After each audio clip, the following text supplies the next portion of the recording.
Hello friends, this is Shashi Kumar Bairagi, आपका अपना friend, आपका होस्ट। मैं आपके अपने YouTube channel learn with Shashi Bairagi में आप सभी का स्वागत करता हूं। फ्रेंड्स, हमने मॉडल पढ़ लिया है, सिंपल सेंटेंसेस पढ़ लिया है, हमने प्रेजेंट इंडेफिनिट टेंस पढ़ लिया है, हमने प्रेजेंट कंटिन्यूअस टेंस पढ़ लिया है। आपने अपना यूट्यूब खोल लिया है। फ्रेंड्स, इस प्रकार के सेंटेंसेस जिस टेंस से बिलोंग करते हैं, जिस टेंस से संबंध रखते हैं, हम आज उसी टेंस को पढ़ने वाले हैं। फ्रेंड्स, उस टेंस का नाम है present perfect tense. Present perfect tense जिसे कि बहुत कठिन समझा जाता है, जिसमें लोग बहुत कंफ्यूज होते हैं। फ्रेंड्स, आज मैं आपको एश्योर करता हूं कि यदि आप इस वीडियो लेसन को अच्छे से देखते हैं तो आज के बाद आपके पास कोई कंफ्यूजन नहीं होगा। आपके जितने भी कंफ्यूजन हैं आज दूर हो जाएंगे। फ्रेंड्स, आज हम उन सभी बारीक चीजों को सीखेंगे जिसको आपको किसी ने नहीं बताया होगा। Friends, let's start. फ्रेंड्स, आज हम पढ़ेंगे प्रेजेंट परफेक्ट टेंस के बारे में। प्रेजेंट परफेक्ट टेंस जिसका कि हिंदी में पहचान होता है चुका है, चुकी है, चुके हैं।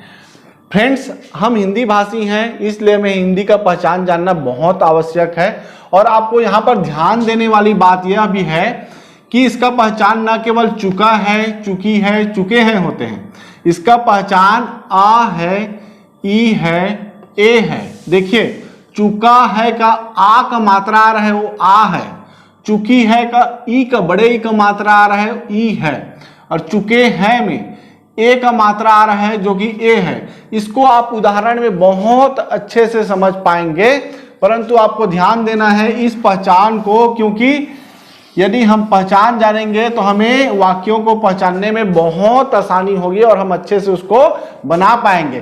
फ्रेंड्स, जैसे कि आपको हमने बताया था कि किसी वाक्य को पूर्ण करने के लिए हमें हेल्पिंग वर्ब की आवश्यकता होती है, क्योंकि हेल्पिंग वर्ब किसी वाक्य को पूरा करने में सहायता करता है। तो यहां पर भी हमारे पास हेल्पिंग वर्ब है। प्रेजेंट परफेक्ट टेंस में दो हेल्पिंग वर्ब होते हैं, हैज और हैव। हमारे पास दो हेल्पिंग वर्ब है, हैज एंड हैव। तो इसको आपको जानना जरूरी है, क्योंकि इन हेल्पिंग वर्ब के साथ कौन सा सब्जेक्ट लगना है उसको बहुत आवश्यक है आपको जानना।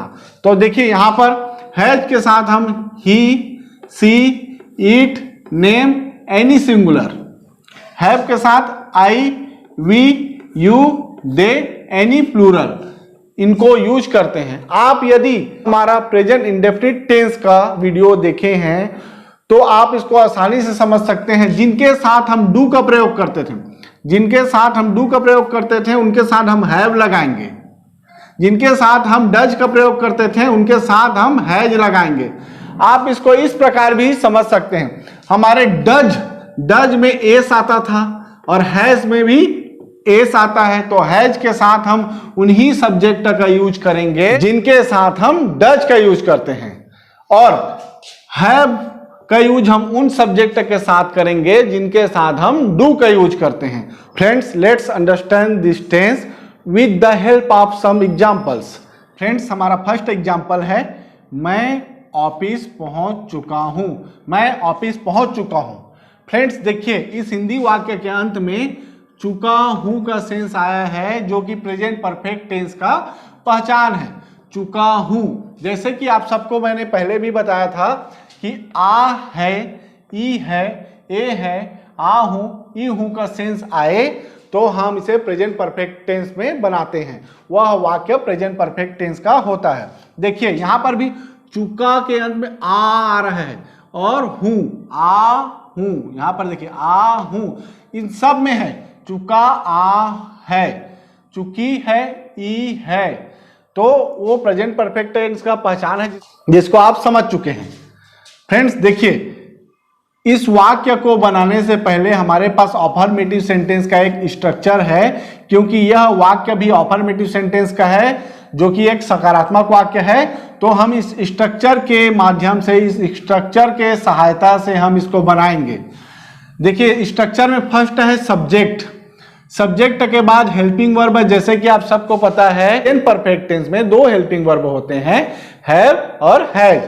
तो हैव और हैज हम सब्जेक्ट के अकॉर्डिंग यूज करते हैं। हेल्पिंग वर्ब के बाद हम लिखते हैं वर्ब का थर्ड फॉर्म। हमेशा हम प्रेजेंट परफेक्ट टेंस हो, पास्ट परफेक्ट टेंस हो या फ्यूचर परफेक्ट टेंस हो, जितने भी परफेक्ट टेंस होते हैं उनमें हम हमेशा वर्ब का थर्ड फॉर्म यूज करते हैं। आपको यह बात याद रखनी है। उसके बाद आता है ऑब्जेक्ट। इसके अकॉर्डिंग हम इसको बनाएंगे। देखिए, मैं सब्जेक्ट आई, हेल्पिंग वर्ब हम आई के साथ यूज करते हैं हैव, आई हैव। देखिए, सब्जेक्ट हेल्पिंग वर्ब हैव। उसके बाद हमें वर्ब का थर्ड फॉर्म लेना है, तो हमें सर्वप्रथम इसमें जानना जरूरी है कि इसमें वर्ब क्या है। देखिए, मैं ऑफिस पहुंच चुका हूं, इसमें वर्ब काम क्या है उसको हमें जानना है।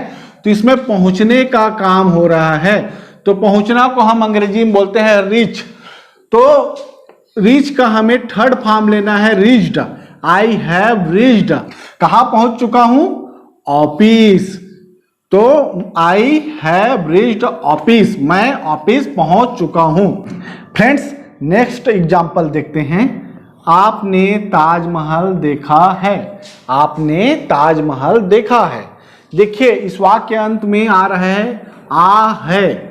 जरूरी नहीं है कि चुका है का सेंस आए। यदि आ है, ई है का, जैसे कि हमने यहां पर बताया है, सेंस आता है, तब भी हम आसानी से समझ सकते हैं कि यह वाक्य प्रेजेंट परफेक्ट टेंस का है। इसको हम बनाते हैं। देखिए, फर्स्ट हमें लेना है सब्जेक्ट आपने, यू, और यू के अकॉर्डिंग हमें लेना है हेल्पिंग वर्ब। यू के साथ हम हेल्पिंग वर्ब यूज करते हैं हैव, यू हैव, और वर्ब का थर्ड फॉर्म। देखिए, यहां पर काम क्या है? देखने का काम है, तो सी का हम थर्ड फॉर्म लेंगे seen. You have seen the Taj Mahal. You have seen the Taj Mahal. आपने ताजमहल देखा है। देखिए, यहां पर अगला एग्जांपल है, सीमा को एक नौकरी मिली है। सीमा को एक नौकरी मिली है। हमारा सब्जेक्ट है सीमा, सीमा, और सीमा किसी के नाम या जब भी आता है तो उसके साथ हम हेल्पिंग वर्ब के रूप में यूज करते हैं हैज का।